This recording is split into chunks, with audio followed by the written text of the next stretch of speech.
So the question, who am I? And so first thing, even if I investigate, I can tell I'm my body because it is my body. I have my desires. I also eat. Everything. I'm very much my body. Absolutely. I cannot say I'm not my body. Yes, I understand. Even if I sit in meditation and let's say I make an assumption, I'm not my body. Let's say. Why should you do that?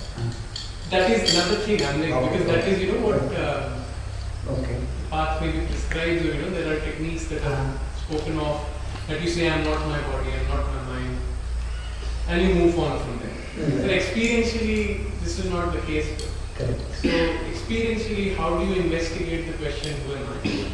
And let's say if you are able to, what are the stations that will come along the way? Let me tell you this answer from the beginning. It may help everybody.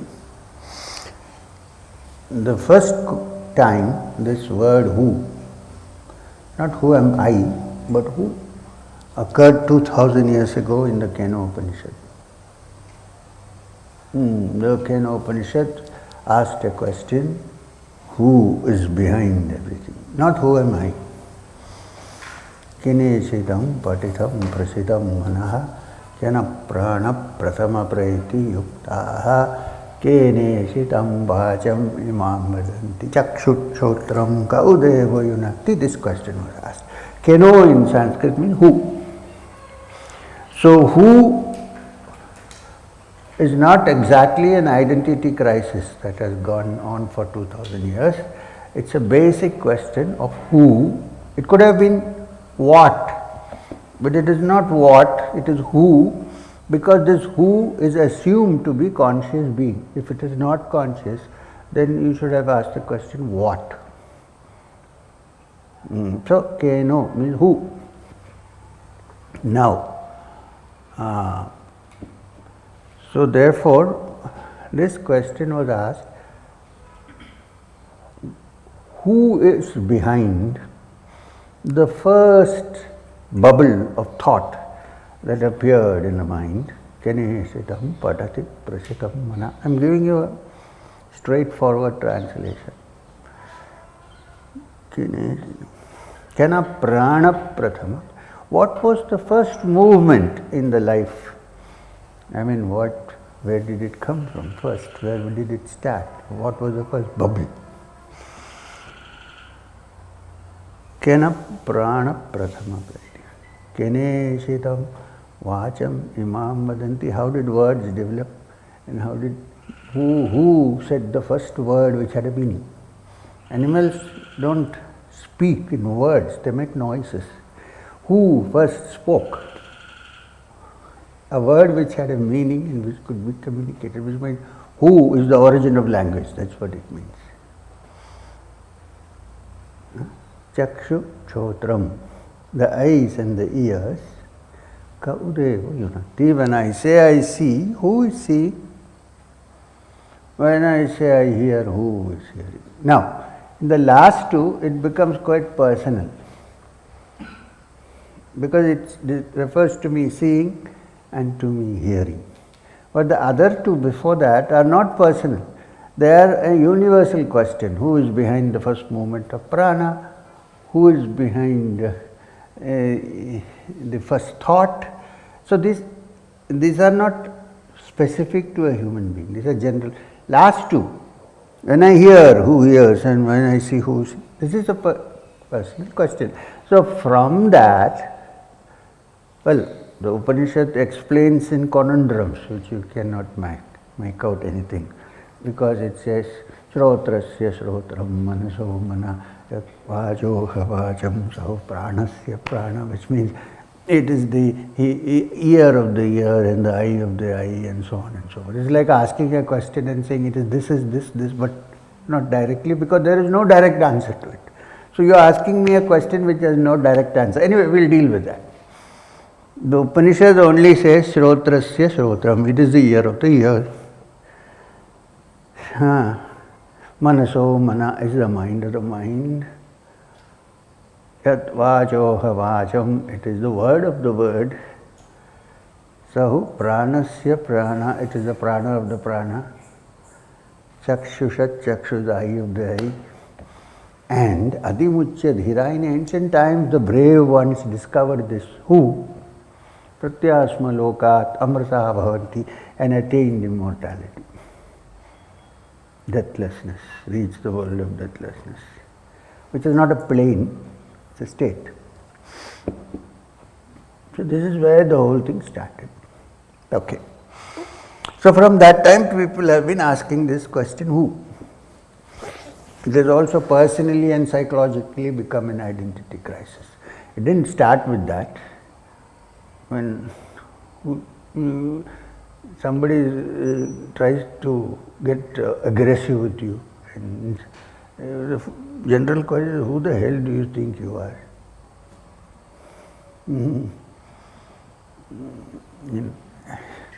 Who? Sometimes I wonder if I'm a father or a teacher or a mother or whatever. What is my role? So that later on, this is a personal thing, that is a universal thing. They have somewhere been connected together. Right? Have you seen an old movie called, I forgot the word. The Party. No, you don't like those are all old. Peter Sellers, you may not even know who Peter Sellers is. So, Peter Sellers was a very comic actor who never laughed but made others laugh. Peter Sellers did a movie called The Party. In The Party, he acts as an Indian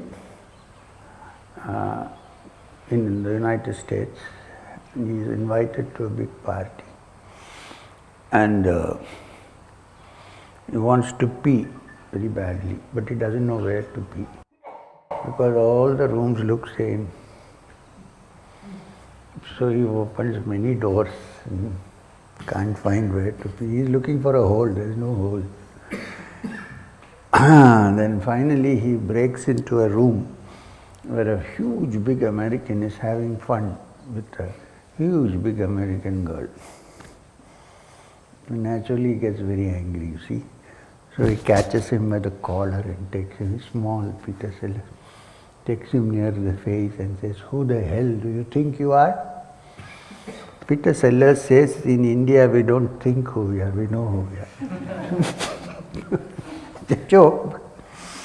So, what I mean to say, that is where the question started. But it was a very serious inquiry among the rishis, among the teachers. It then came a time when several hundred years later, because in the Upanishads you will rarely find this question except here.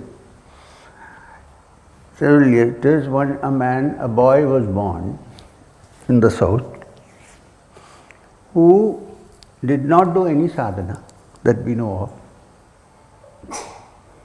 which means it's extraordinary, it cannot be normal. Right?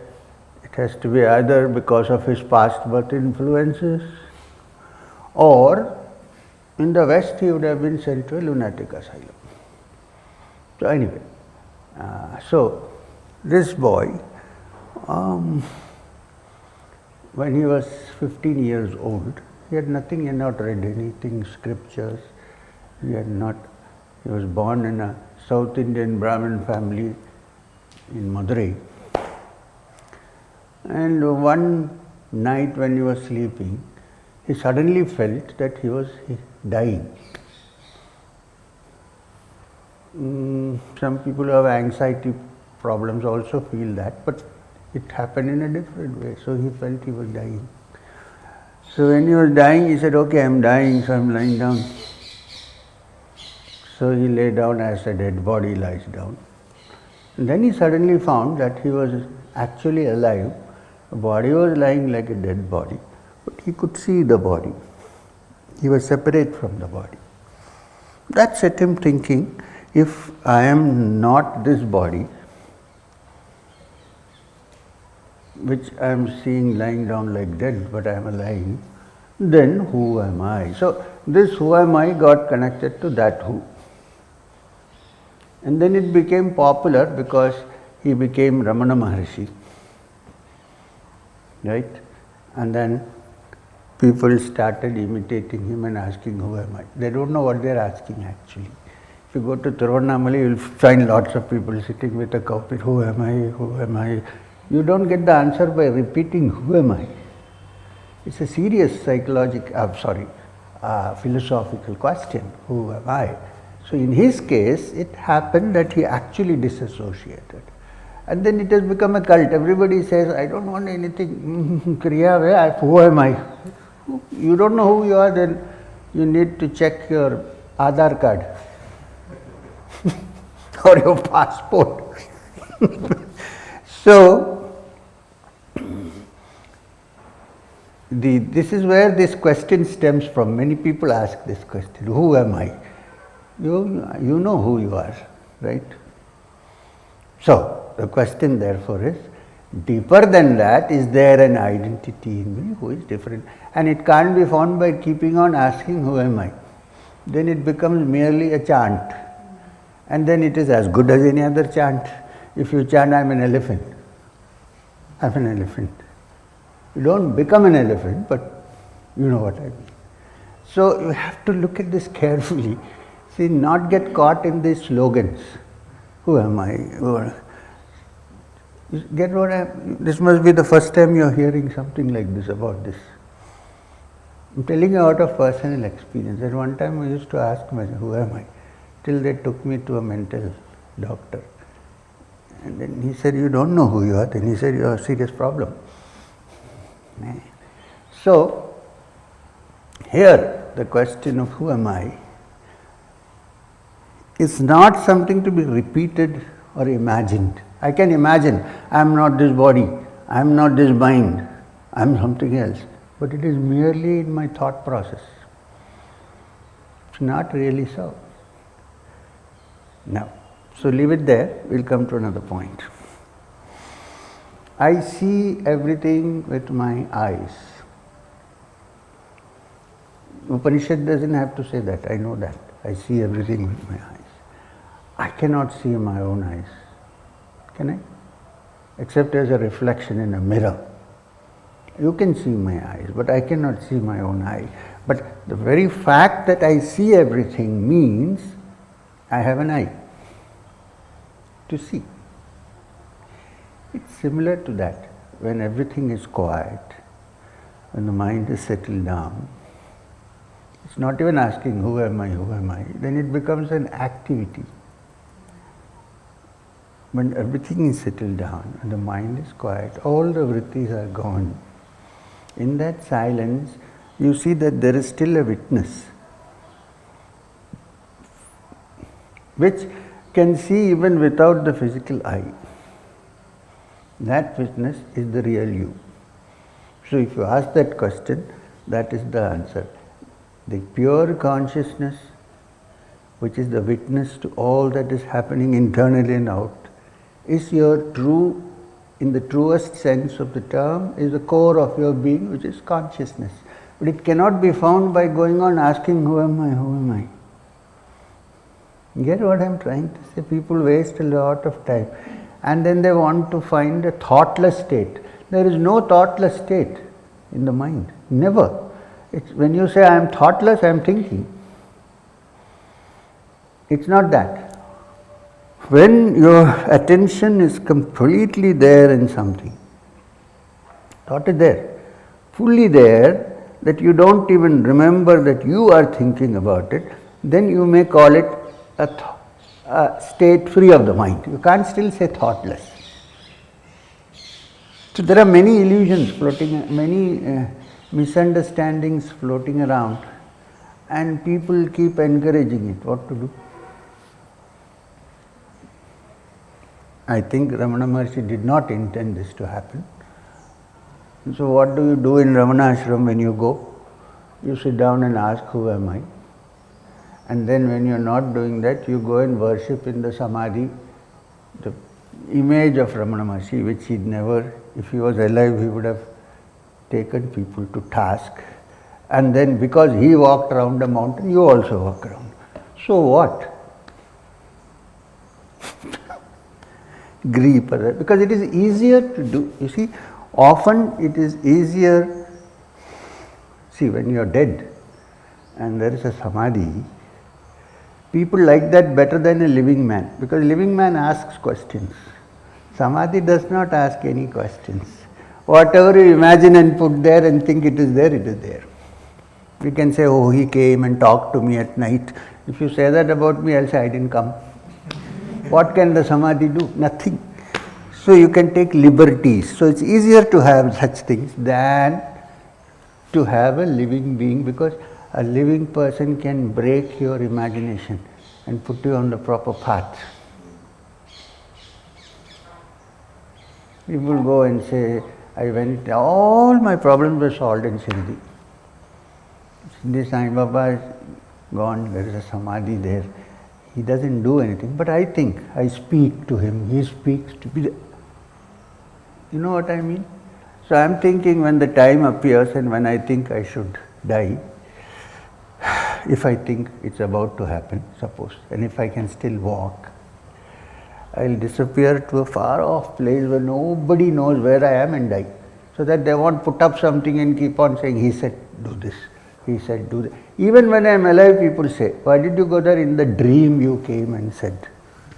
I said, I never came in your dream. The mind can play tricks on you. So to separate your mind from all these tricks and to remain calm and quiet and find the source, then you know who you are. Otherwise, you are right. I can sit down and say, well, I am not the body, but I am, because I am hungry, I am thirsty, I need to pee, I need to sit, and various other activities. I am not the body, but when I see a girl walking, I get excited. So I am the body, right? I don't, I am just saying. So, so this thing has to be worked in a different way. Your question is right, but it has been wrongly framed, misunderstood, and discussed in wrong ways. What it means is, when you have eliminated all other ideas and thoughts, in that calmness and quietness of mind, you find that you are the essence of your consciousness. Acha, the other thing is, it's very easy for me. Hello? He is thinking of something else. It's very easy for one to sit down and say, I am not this body, I am not this mind, I am the Supreme Atman, and imagine that I am the Supreme Atman and think that I have attained moksha. Very easy. So, the first thing about to know the self is to know myself as I am now, not what I think I am. That is what I think I am. I am not, really. Am I blissful, full of ananda? No. I am the Supreme Being? No. If I am the Supreme, why do you get upset if somebody says you are an idiot? Right? So, the first thing to realize is, where do I stand? What is my situation? How do I react to people? This is self-realization, to know yourself as you are, not to project and say, I am the Atman. Now, what is happening here is, one part of the mind is the mind. After all, it's all this mess is thought, complete mess. One part of that mess, the mind doesn't want to own that it has all these impure and bad thoughts. So it says there is a separate part of me which is the Atman. It's the mind, which is good. I am not good. So I want to separate myself. So I create two identities. Actually, there are no two identities. There is only one. When I know myself fully, then I am free of myself. Now you must be worrying, now what happens? We thought we are the Brahman.